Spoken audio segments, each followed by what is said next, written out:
ರಾಜ್ಯ ಸರ್ಕಾರವು ಯುವನಿಧಿ ಯೋಜನೆಯನ್ನು ಈಗ ಜಾರಿಗೆ ತರ್ತಾ ಇದೆ.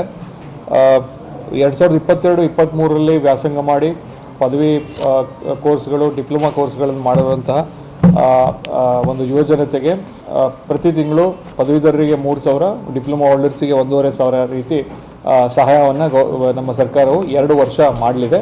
2023ರಲ್ಲಿ ಯಾರು ಉತ್ತೀರ್ಣ ಆಗ್ತಾರೆ ಅವರಿಗೆ ಇದನ್ನು ಯೋಜನೆ ಅನ್ವಯ ಆಗ್ತದೆ.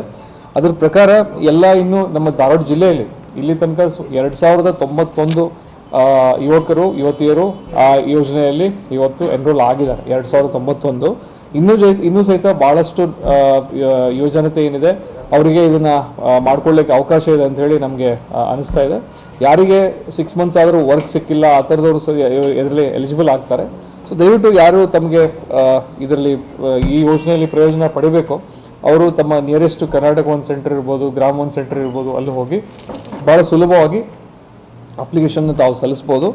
ಇದ್ರ ಕುರಿತು ತಮಗೆ ಏನೇ ಡೌಟ್ಸ್ ಇದ್ದರೆ ಭಾಳ ಜನ ನಮಗೆ ಫೋನ್ ಮಾಡ್ತಾ ಇದ್ದಾರೆ, ಇದ್ರ ಬಗ್ಗೆ ಡೌಟ್ಸ್ ಇದ್ದು ಫೋನ್ ಮಾಡ್ತಾ ಇದ್ದಾರೆ. ಇದಕ್ಕೆ ಸಹಾಯವಾಣಿ ಸಂಖ್ಯೆಯನ್ನು ಸಹಿತ ನಾವು ಹೇಳ್ತೀನಿ. ಅದು 1800-5999918. ಇನ್ನೊಂದ್ಸಲ ಹೇಳ್ತೀನಿ, 1800-5999918.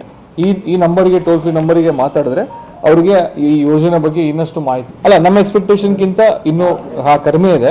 ಅದೇ ಕಾರಣಕ್ಕೆ ನಾವು ಮಾಧ್ಯಮದವ್ರ ಮುಖಾಂತರ ಆಯಿತು ಮತ್ತು ನಮ್ಮ ಬೇರೆ ಬೇರೆ ಸೋರ್ಸಸ್ ಮುಖಾಂತರ ಇದನ್ನು ಪಾಪ್ಯುಲರೈಸ್ ಮಾಡಲಿಕ್ಕೆ ಪ್ರಯತ್ನ ಮಾಡ್ತಾ ಇದ್ದೀವಿ.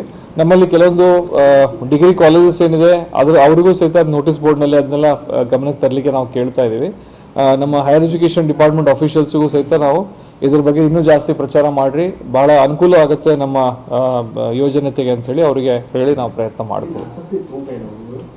ಈಗ ಸ್ಟಾರ್ಟ್ ಆಗಿದೆ, ಬಹುಶಃ ಎನ್ರೋಲ್ಮೆಂಟ್ ಇನ್ನು ಪಿಕಪ್ ಆಗುತ್ತೆ. ನಾವೀಗ ಗೃಹಜ್ಯೋತಿ, ಗೃಹಲಕ್ಷ್ಮಿದೆಲ್ಲ ನೋಡಿದಾಗ ನಾವು ಇನಿಷಿಯಲಿ ಸ್ವಲ್ಪ ನಿಧಾನ ಇತ್ತು, ಆಮೇಲೆ ಫಾಸ್ಟಾಗಿ ಪಿಕಪ್ ಆಗಿದ್ದು ನಾವು ನೋಡಿದ್ದೀವಿ. ದಿಸ್ ಇಸ್ ಯೂಶಲಿ ಹೊಸ ಯೋಜನೆ ಬಂದಾಗ ಜನರಿಗೂ ಗೊತ್ತಿರಲ್ಲ ಯಾವ ಥರ ಅಪ್ಲೈ ಮಾಡಬೇಕು ಏನಂತೇಳಿ. ಸೊ ಈಗ ಯೋಜನೆ ಚಾಲ್ತಿಗೆ ಬಂದಿದೆ, ಇನ್ನು ಆದಷ್ಟು ಬೇಗ ಅದು ಹೆಚ್ಚಿನ ಸಂಖ್ಯೆ ಹೋಗುತ್ತೆ ಅಂತೇಳಿ ನಾವು ಅಂದ್ಕೊಂಡಿದ್ದೀವಿ.